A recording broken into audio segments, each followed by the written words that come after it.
नमस्कार दोस्त हो. आजपासून तुमची ही सखी तुम्हाला काही गोष्टी सांगणार आहे. कालपरत्वे जुन्या मूल्यांना नव्या रूपात गुंफण्याचा हा एक प्रयत्न आहे. चला तर मग सुरुवात करूया. The Sakhi show. आजच्या कथेचं नाव आहे महाभारताची उत्पत्ती. सत्यवती आणि महान ऋषी पराशर यांचे पुत्र असलेल्या व्यासांना एक महाकाव्य रचण्याची कल्पना सुचली. म्हणून त्यांनी सृष्टीचे निर्माते ब्रह्मदेवांची आराधना केली आणि अशी इच्छा प्रकट केली की मला सर्वसामान्यांच्या हितासाठी लिखित स्वरूपात महाकाव्य आणायचे आहे. परंतु मला असा कोणीही मनुष्य दिसत नाही जो माझे ऐकून ते भराभर लिहूनही काढू शकेल. कृपया मला मार्गदर्शन करा. व्यासांचे शब्द ऐकून ब्रह्मदेव अत्यंत प्रसन्न झाले आणि म्हणाले, हे पराशर पुत्रा, पृथ्वीवर असा कुणीही मनुष्य नाही की जो तुझी इच्छा पूर्ण करेल. म्हणून तू भगवान गणेशांची पूजा कर आणि तुझे हे कार्य पूर्ण करण्यासाठी त्यांची मदत माग. त्याप्रमाणे व्यासांनी गणपतीची पूजा केली. गणेश लगेच प्रकट झाले.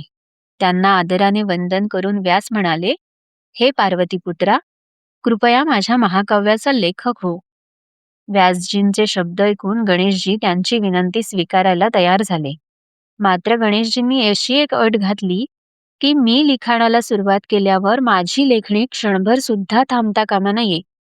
ज्या क्षणी तुम्ही बोलायचे थांबाल त्या क्षणी मी हे काम सोडून निघून जाईन. यावर व्यास ऋषींनी क्षणभर विचार केला, पण तेही विद्वान ऋषी होते. त्यामुळे त्यांनीही गणेशजींना एक अट घातली की मी सांगितलेल्या श्लोकाचा पूर्ण अर्थ तुम्हाला समजल्याशिवाय तुम्ही तो श्लोक लिहिणार नाही.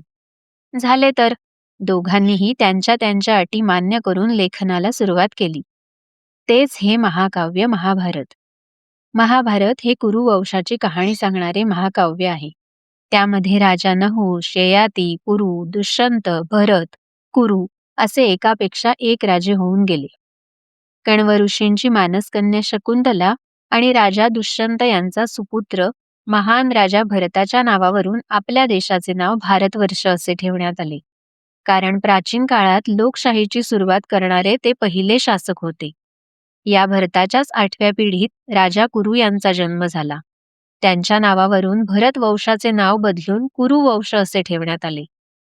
हस्तिनापुरातील राजा शंतनू ते कौरव पांडव यांच्यातील साहस, त्याग, एकमेकांना दिलेली वचने, एका टोकाला भावंडांमध्ये जोडणारे प्रेम तर दुसऱ्या टोकाला पराकोटीचा दुस्वास, स्वार्थी वृत्ती अशा अनेक अंगाने खुलणाऱ्या या महाभारतातील कथा आपण यापुढील एकेका भागात ऐकणार आहोत. आज आपण महाभारताची पार्श्वभूमी जाणून घेतली.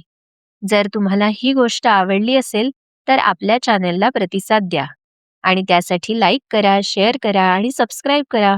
धन्यवाद.